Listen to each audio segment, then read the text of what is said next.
What's up, YouTube? You F150 owners,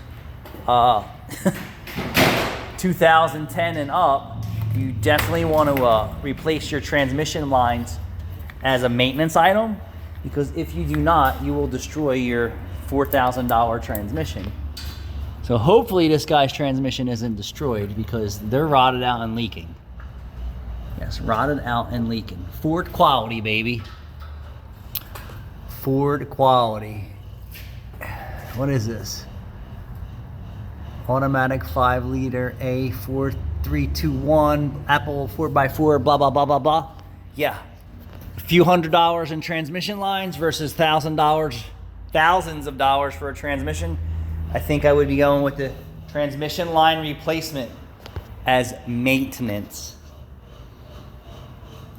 There you go, right from the Ford dealer. Woo! Beware.